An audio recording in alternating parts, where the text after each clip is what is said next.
squinted through the dancing cloud of golden glitter, but couldn't make out a thing. The sound of 1,000 tiny tinkling bells masked the yells and shouts of the blinded Burbot soldiers, and, to a lesser degree, the screams and panic of the crowd around them. "Celia!" Oliver shouted, reaching out to where she had been not a moment before. His hand touched something. An arm, maybe? He felt a soft hand fumble for his, grip it tight, then give it a squeeze. He squeezed back. "Go, Felix! I've got him!" Oliver thought he heard Celia shout above the noise. The invisible hand pulled at his own. He followed, stumbling down the uneven stone stairs, and eventually breaking through the swirling cloud of sparkles into a stampeding crowd of hysterical Burbots. "This way!" Felix called out as he wove his way through the crowd and toward the Colosseum's large black iron door. High-pitched, squirrely shouts of confusion came from the glitter cloud as faint outlines of spear-wielding soldiers stumbled blindly into one another. Felix and the children quickly pushed their way free of the crowds and broke into a headlong run for the door. "If we could just make it to the reading room, His Majesty can put a stop to this!" Felix shouted. "In the meantime, I hope you guys are as wizardly as you sound, because that door is one solid ton of cold iron, bound with 13 magic locks, and I'm pretty sure those two aren't going to lend us any friendly helping hands." He motioned toward the two burly guards who stood by the door, shock spears at the ready. "Leave the guards to me," Celia said between...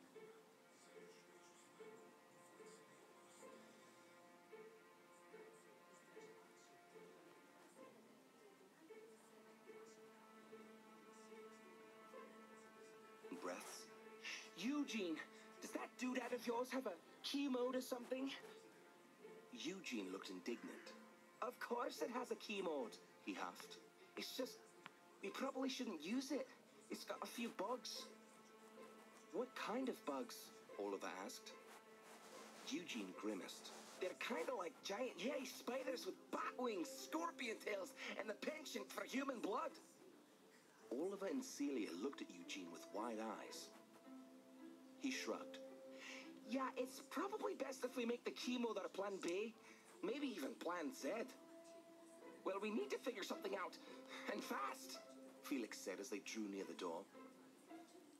Two Burbot guards stood watch just outside the large iron door, spears at the ready. One was small and sickly-looking, with an unpleasant sneer on his face, while the other was tall and well-muscled, with a look that said she'd seen more than a few scuffles in her lifetime. The door was much larger than it appeared at first, and was set between two heavy marble...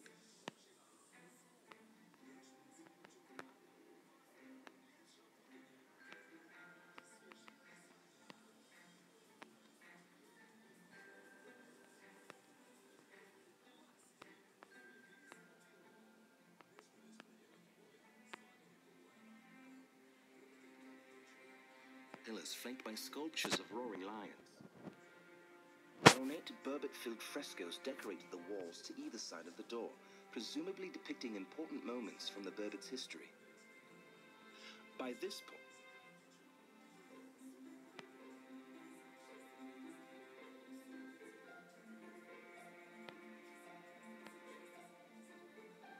most of the other Burbot townsfolk had vanished, although a few curious onlookers could still be spotted behind carts or in the windows of the bookshelf apartments. "Stop right there!" shouted the larger soldier, lowering her spear and poking it menacingly in the kid's direction. "You've got us!" Celia sighed. She raised her hands above her head in surrender. "We'll stop right there, just as you say." She nodded toward the door and kept right on walking. Oliver noticed a faint violet glow surround her as she spoke. "I..."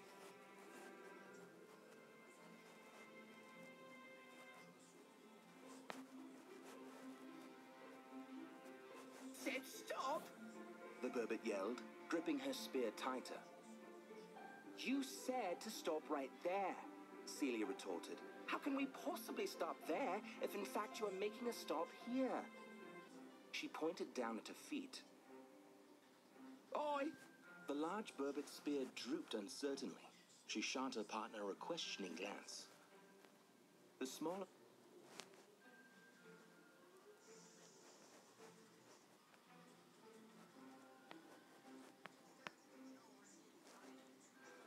burbot returned his partner's confused look, then blinked twice and narrowed his eyes at Celia. Aha! His shrill voice squeaked. He clumsily re-aimed his short spear in Celia's direction and gave her a sly smile. Trying to confuse us with perspective-dependent adverbs, I see. He attempted to snort derisively, but ended up making a sound like a sneezing kitten. Well, joke's on you. For what I may lack in soldierly skill, I more than make up for in grammatical expertise. His smile widened. And as we all know, when one chooses between the adverbs here or there, one must consider the distance from oneself to determine which adverb is most appropriate for the situation. So, the little burbot jumped back and smacked a large black button on the door with the palm of his hand.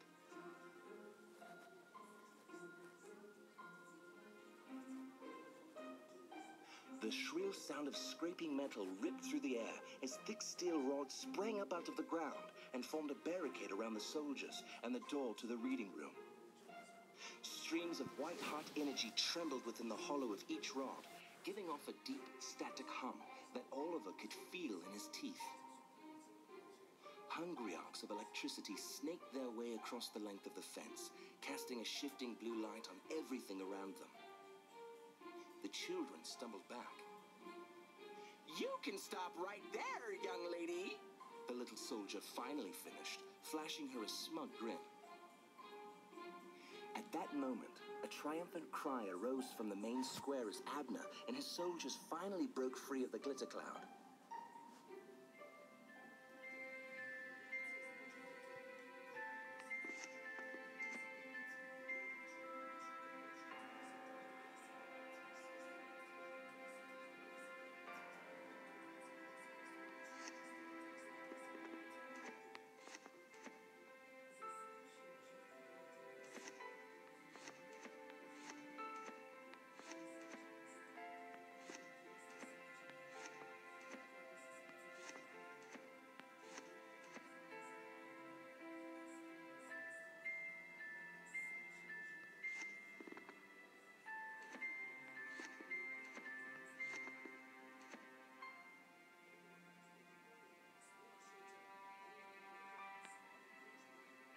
So, anyone besides Eugene got a plan B?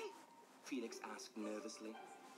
Celia held up a reassuring hand and shot a predatory smile at the smug little soldier.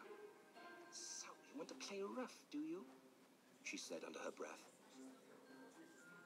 I'm sorry, taunted the small, squeaky-voiced burbot. Could you speak louder? I couldn't hear you over the roar of this 10,000-volt electromagical fence. Celia's look softened. Her tone was polite as she called through the fence. So you're saying that our here is your there, and your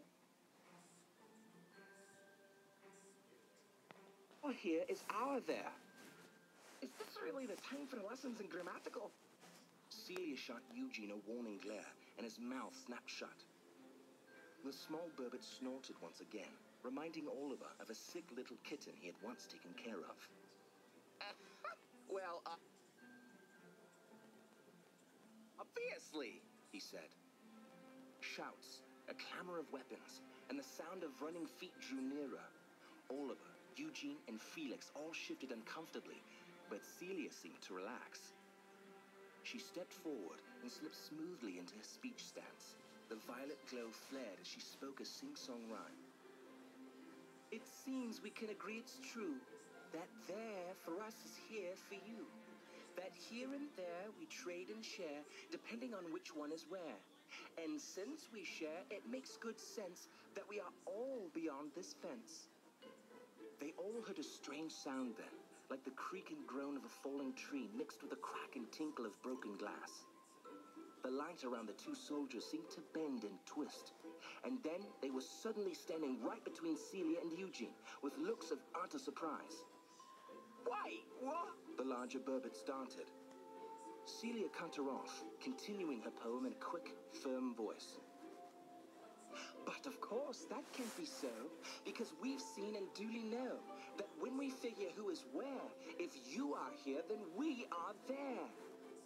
She finished just as Abner and his soldiers arrived. The strange, warping sound rippled around them. The world seemed to bend and twist. Then, they felt a brief sensation of falling in every direction at once. Oliver's stomach lurched, but before he had time to even think about it, he, Felix, Eugene, and Celia were standing inside the protective fence, exactly where the two Burbot soldiers had been only moments before. "Staggering Starfleet!" Eugene exclaimed. "Did you just teleport us?" Celia gave him a very tired smile, and then began to sway unsteadily on her feet. Oliver reached out a hand to steady her, and then helped her down to a sitting position on the cold grey cobbles. "I'm okay," she whispered. "Just need a minute." Abner's soldiers came to a uniform halt just in front of the electric fence. They eyed the children with determined, calculating looks, their shock spears lowered and ready for action. Abner joined them a few moments later, breathing hard and massaging his side as if trying to work out a cramp. "They cast some sort of evil spell on me," he said between breaths. "I can barely breathe. My spleen, pain, dark magic," he coughed, leaning heavily on one of the Burbot soldiers for support. "Witchcraft!" one of the soldiers spat. "Sorcery!" another shouted. "Arthur, preserve us!" a third wailed. "They've cast the accursed spleen wound of doom on him!" The crowd of Burbots broke out in angry, fearful mutters. Abner lay panting in the soldier's arms with a dramatic, pained look upon his face. Some of the soldiers fussed over him, while others tried to stare the children down with baleful glares. "Please, calm down," Oliver said as he stood up from Celia's side.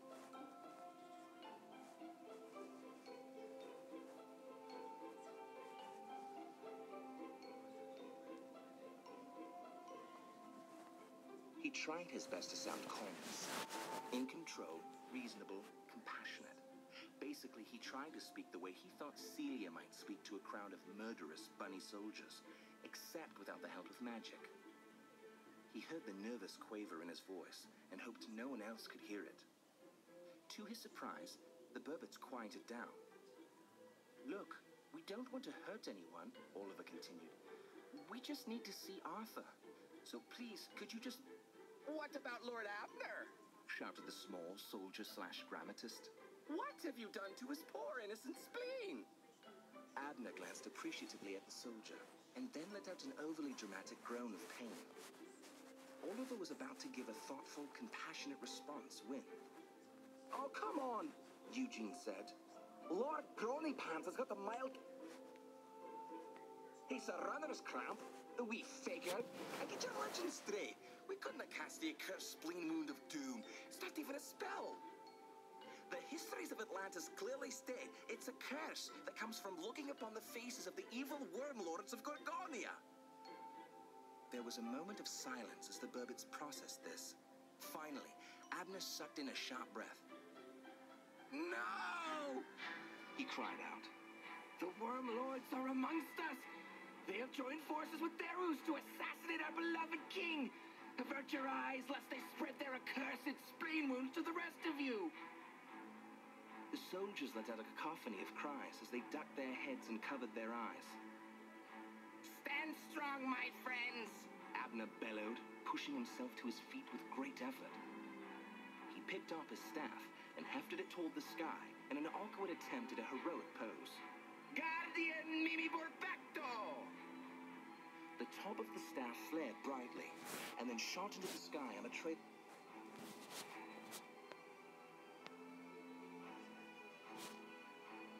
of hissing grey smoke. They heard a loud pop and a shimmering crackle as a firework exploded overhead in a brilliant wash of red light. The last few Burbots who had stayed around to watch the confrontation vanished, and even the soldiers started to shift uncomfortably. Abner, however, turned to the children with an unfriendly grin. The Guardian will deal with you now. He snarled. Crush you like the worms you are. Well, that went well. Celia winced as she pulled herself to her feet. I must admit, Eugene, you sure do have a way with words. Hey, Eugene said defensively. I was just saying that. It doesn't matter, Felix interrupted in a frantic voice. The Guardian is coming. We've got to get through that door and fast. What's the Guardian? Oliver asked. Felix turned to Oliver, was about to say something when his eyes went wide.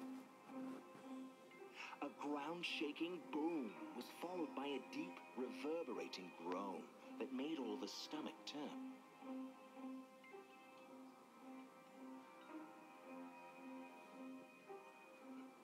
A series of Burbity shouts rose up around them as the soldiers scampered away in all directions. Oliver slowly turned, the hairs on the back of his neck standing on end as the groan grew louder. In the lane just beyond the entrance to the reading room, a colossal mass of books and papers hit the cobblestones with another bone-jarring boom. Oliver's eyes followed the impossibly tall, craggy mass of books up, and up, until they met a pair of eyes set within a brutish, book-bound face and glowing with malicious red light. The Guardian was vaguely humanoid in shape, but seemed to be made entirely of large, irregular masses of books. It stood almost a head taller than the Burbottown apartment buildings, and its thick chest and shoulders made it at least as wide. It took another earth-trembling step forward, slowly scanning the area until finally catching sight of the children.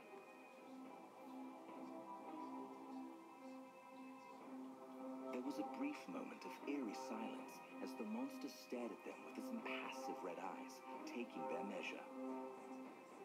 Its massive chest heaved as it took in a rumbling breath and let out an ear-shattering roar.